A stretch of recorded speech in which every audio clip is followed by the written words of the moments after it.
Hi everyone, thank you for checking out this sample video from our High Yield Board Exam Review class. If you find this video helpful, please sign up for the live class. Thank you and good luck. Okay, so continuing on advanced practice skills, let's talk about interviewing our pediatric clients. So when we do a mental status exam for pediatrics, we always want to modify for age and development because the expectations of what's normal and not normal can vary widely depending on our client's age. This list here is not all the elements that go into a mental status exam. I just listed here the specific elements that I think should be called out when interviewing pediatric clients. So the first one is talking about speech and language. So the way to memorize this is to start anchoring. So at age 1, you expect one word. At age 2, you expect 2-word phrases. Examples for this is I want, my ball, car, go. So if you want to expand this further, this is a very useful table, and it's actually not hard to memorize. So one way I would recommend is to get out a sheet of paper and then just write down 3, 6, 9, 12, 18, 2, and 3. And then to the side, just say at 3 months, you expect cooing. So 3 letters for coo at 3 months. At 6 months, you expect them to babble. So 6 letters for babble, 6 months. At 9 months, you expect them to imitate. 9 letters imitates 9 months. At age 12 months, 1 to 2 words. At 18 months, 10 to 18 words. At age 2, 2-word phrases. And then age 3, 3 to 4-word phrases. For example, mommy get in car or me go to. So in psychiatry, we probably would be expected to know these as what is normal for specific ages and be able to identify if something is not normal. I included here some motor skills. I'm not sure if we will be tested on this, but it's actually not that difficult to memorize because it's a very logical progression of motor skills. So at 3 months, lifting the head, sitting, crawling, walking, running, jumping, and then riding a tricycle at age 3, where you expect 3 to 4-word phrases. So if you're given a question and you're given an age of a child, and you can detect that the skills, the language development is not normal, that may mean investigating further or assessing further. Keep in mind that it doesn't always mean autism spectrum disorders. It could even mean like assessing for hearing disability, which is cranial nerve 8. The next item to point out for interviewing pediatrics is when assessing for mood and affect, it may not always be realistic to ask a pediatric client how they feel or what their moods are, because they may not even have the words to express that or the concepts to be able to answer that question.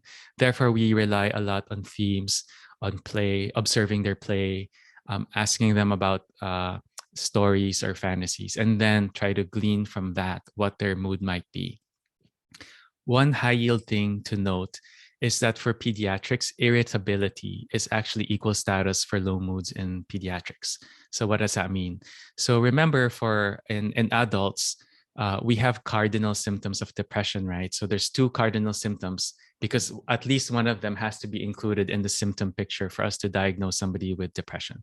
So the 2 cardinal symptoms for depression in adults is low moods, and the second one is anhedonia. So in pediatrics, it may not always be realistic to ask them to assess low moods, to be able to ask them about it or for them to express that. Therefore, irritability is equal status to low moods as a cardinal symptom in pediatrics. So please keep that in mind.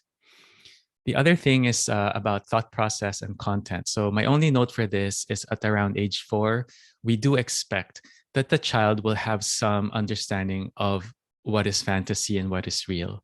It may not be a complete separation between the two, but they should be able to have some separation between fantasy and reality at age 4.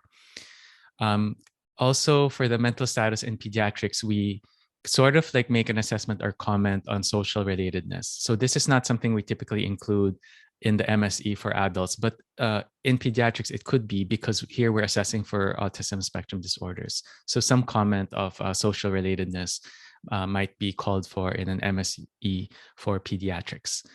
The other thing is recall. So the thing to note is that for school-age children, you do expect them to have 3-object recall after 5 minutes. That's a realistic expectation. And obviously, the objects have to be within the realm of experience and knowledge of the age that you're interviewing the child for. Just as a side note, um, let's just kind of make a note that recall means recalling 3 objects after 5 minutes. When you ask a client, when you tell a client 3 objects and ask them to tell you what those 3 objects are immediately after, that's registration. Okay, so make a distinction about registration and recall. The next item for pediatrics is abstraction. So when a client is 12 years or younger, we don't actually expect them to have abstraction skills yet. They're thinking maybe more concrete, and this corresponds to what we learned with Piaget earlier.